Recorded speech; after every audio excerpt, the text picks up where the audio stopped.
Let's talk about hanging. I love hanging, and I don't just mean as a coach prescribing exercise, although as an exercise, hanging does indeed have a lot of benefits. Better grip strength, less injury prone shoulders. It mobilizes your entire spine, which relieves back pain. Hanging is awesome as an exercise, but that's not why I love it. I love hanging because, as a human being, and thus a member of the primate family, it just feels good.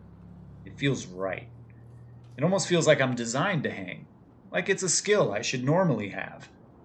That's how I want you to think of hanging, not as an exercise, but as a skill you're supposed to practice that just happens to have many positive side effects. Unfortunately, as modern primates, our hanging skills are usually pretty atrophied by adulthood unless we get into rock climbing or something. So if you've got weak or previously injured shoulders and or significant back pain, I want you to consider that perhaps part of the reason you're in this condition is that you've neglected your hang practice and it's time to start it up again.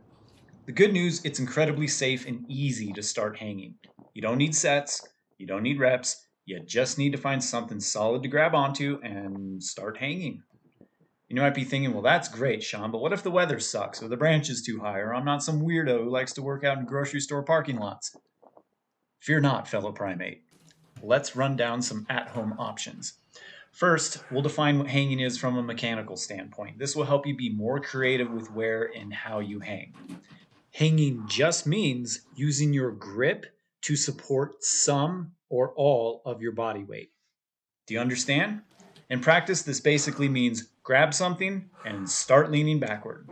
You can take as much or as little body weight into your own hands as you want to, and as long as you move slowly and stay present, you'll never get yourself into trouble. What do I mean by stay present? There's a temptation with hanging to kind of zone out as you do it, especially if it feels good and you start really getting into it, which is nice, but if there's any risk here, it's from doing that. So still pay attention. Pay attention to your grip strength. When your grip starts reaching a moderate level of fatigue, take a break and let it recharge.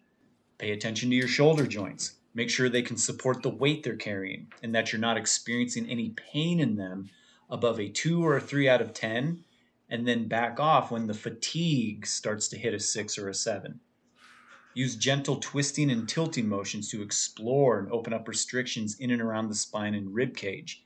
This feels good, once again, but it will also help you stay present by keeping you in motion.